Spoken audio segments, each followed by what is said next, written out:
The damage done by the war to the Philippines was incalculable. Damaged infrastructures had to be rehabilitated and reconstructed.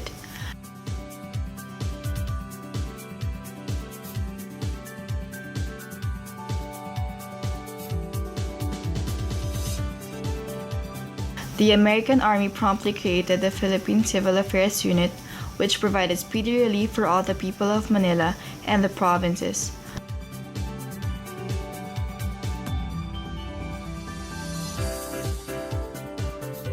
On March 7, 1945, President Osmeña signed an executive order, providing for the restoration of the executive departments of the government as they existed before the war.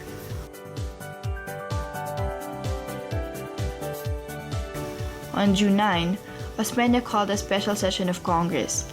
Manuel Rojas declared that all men who were employed during the Japanese occupation were actually loyal to the Commonwealth government. On June 29, President Roosevelt stated that those who collaborated with the enemy should be removed from authority and influence over the political and economic life of the country.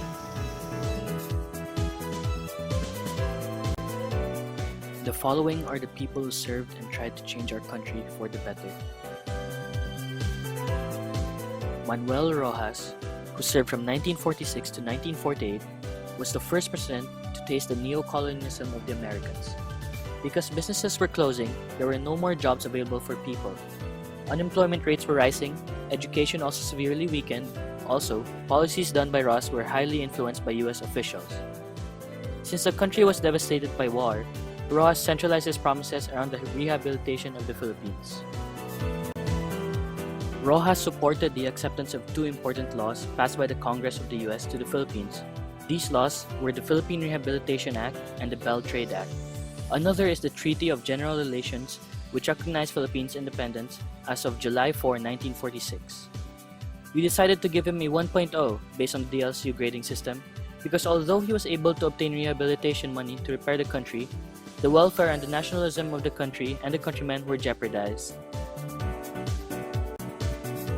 Elpidio Quirino, who served from 1948 to 1953, was the first accidental president of the Philippines, for he became president when Ross died in 1948. Poverty was present specifically in the Mountain Province.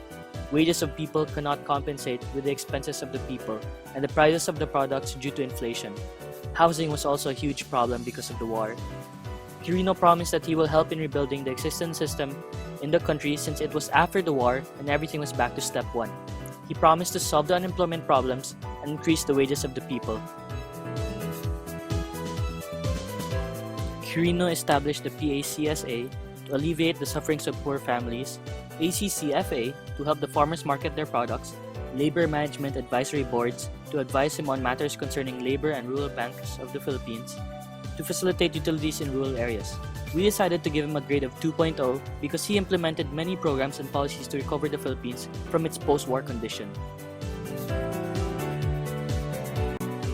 Ramon Magsaysay, who served from 1953 to 1957, came from a poor family, which is why he was a fresh face for presidency, and he also understood how the people felt.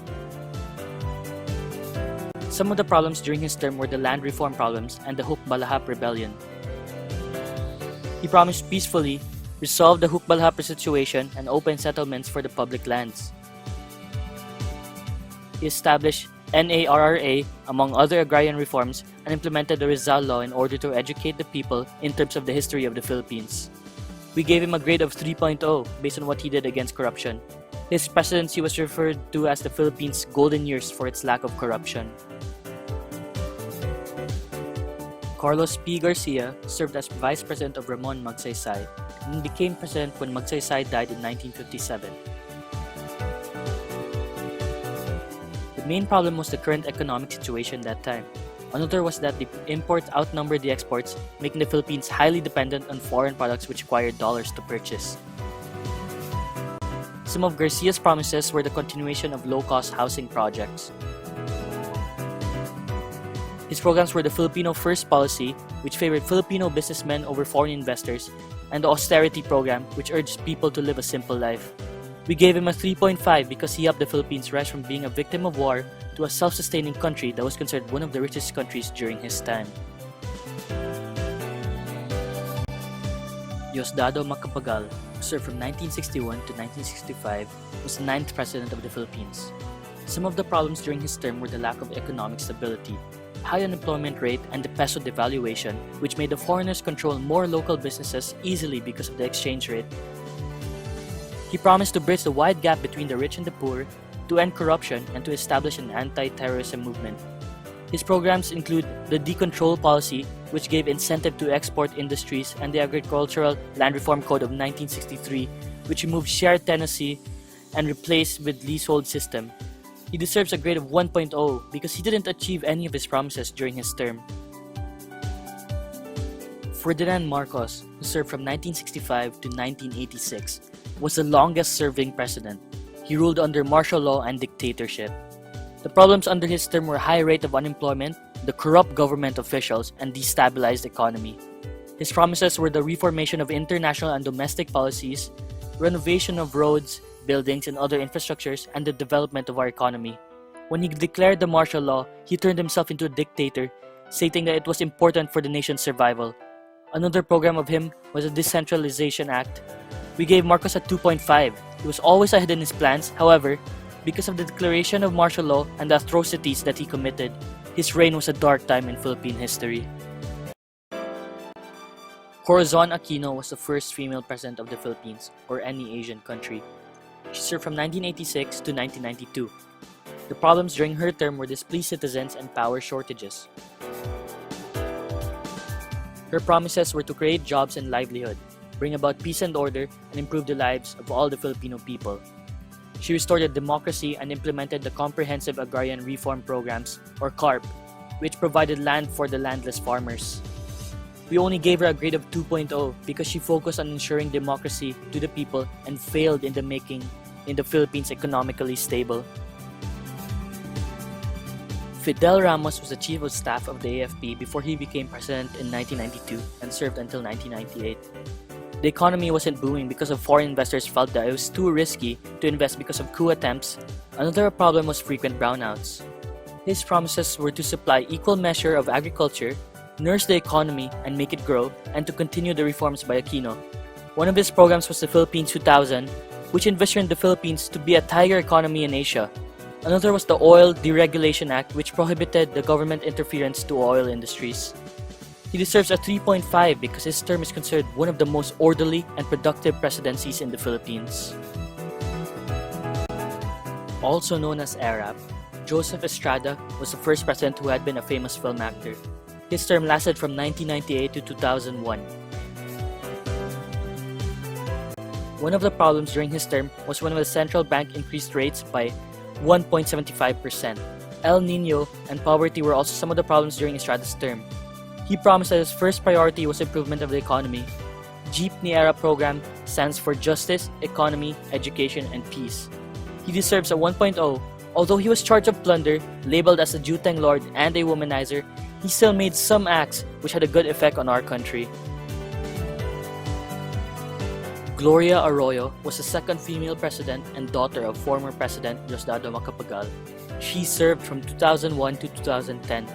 The problems during her term were corruption, budget mismanagement, poverty, and unemployment.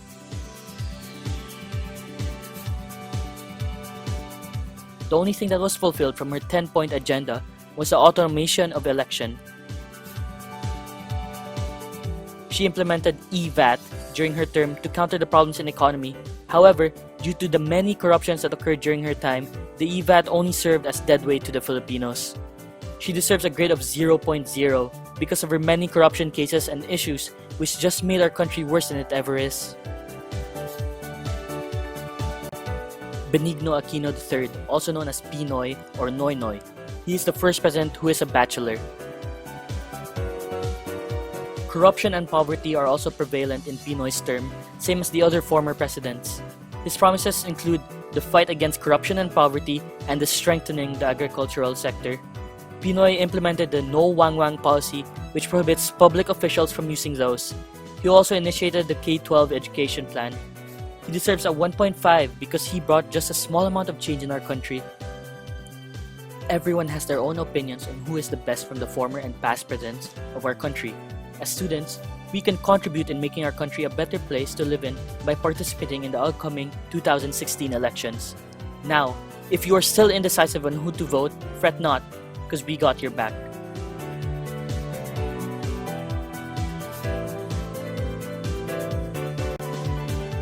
Under Article 7, Section 2 of the Philippine Constitution, in order to serve as a president, one must be at least 40 years old, a registered voter, able to read and write, a natural-born Filipino citizen, and a resident of the Philippines for at least 10 years immediately preceding election.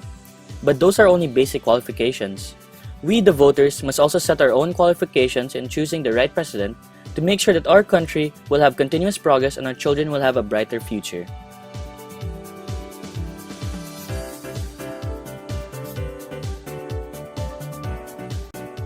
Accountable. A good president understands that he is the head of the state. When the nation falls, he acknowledges his responsibility rather than blame his subordinates. He recognizes himself as the father of the entire nation. Hence, he treats the local government unit leaders as his children and takes responsibility in helping them whenever they face problems. Respectful. A good leader of a country respects the Constitution, abides the laws, and honors the decision of the Supreme Court. He also listens and respects the views of the common people. Nationalist. He must also be a nationalist wherein he puts the nation first and his personal interests last. Proactive. A president must also be able to provide long-term solutions to long-term problems. He must address the root cause of the problem, not just the easy way that will eventually branch out to no problem solved and more problems to pop out. Compassionate.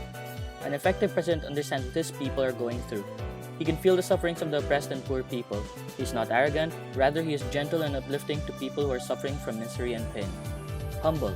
An effective president admits his mistakes and weaknesses. He also acknowledges that he's not good at everything. That is why he leaves the other tasks to the other branches of the government, such as the legislative and judiciary bodies. Passionate. Great leaders do their job with enthusiasm. They serve the public, not because they are compensated with money and fame, but because that is their mission in life. Honest. An effective leader upholds truth and integrity. He preserves the trust and confidence given to him by the people, and of course, he doesn't steal the funds of the nation. Independent. A strong president is not a puppet. His actions are not a product of impartial decisions. He's not manipulated by oligarchs or a few people who are thirsty of power and wealth of a nation. Wise. A wise president knows how to discern right from wrong. He knows how to make the right decisions. He shows maturity of the mind. His words provide power and enlightenment to all. Courageous. A great leader of a nation has the courage to execute the decisions that he believes are right. He's not afraid to stand and fight for righteousness for the sake of his countrymen. Committed. An effective head of the government is determined to realize his great visions and dreams for the nation. Patience and persistence manifest in him. Love. Finally, an effective president of a country has a selfless love for his people and for all the next generations. Also, he must love his country before anything else, because without it, there will be no basis for duty to the citizens. All of the aforementioned qualities are difficult to practice, but because of his love, he does his best to practice them all. Some of the political problems of the Philippines are the territorial disputes, particularly the Scarborough Shoal issue, and also peace and order. On the other hand, the economic problems of the Philippines are poverty, rapid growth of the population, foreign and domestic debt,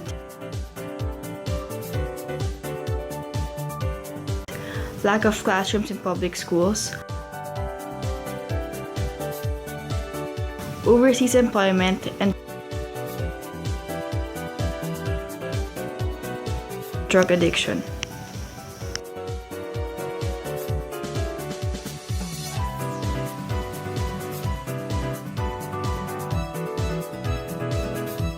The Philippines has been under the rule of many countries, an attempted erase of culture, a manipulation of the people, and a reign of pain and suffering. Yet, the Filipino people remain strong. Through these past times, the Filipino individual has grown stronger and smarter, inheriting and cultivating assets of not just worldly possessions but of human character. Through these colonizations, the Filipino people have remained strong and fought for what was rightfully theirs. The Filipino people did not give up after having been defeated on many different occasions. They showed their hospitality and love for one another by uniting and helping each other rise back up, and today will eventually reach the glory and prosperity the Philippines truly deserves.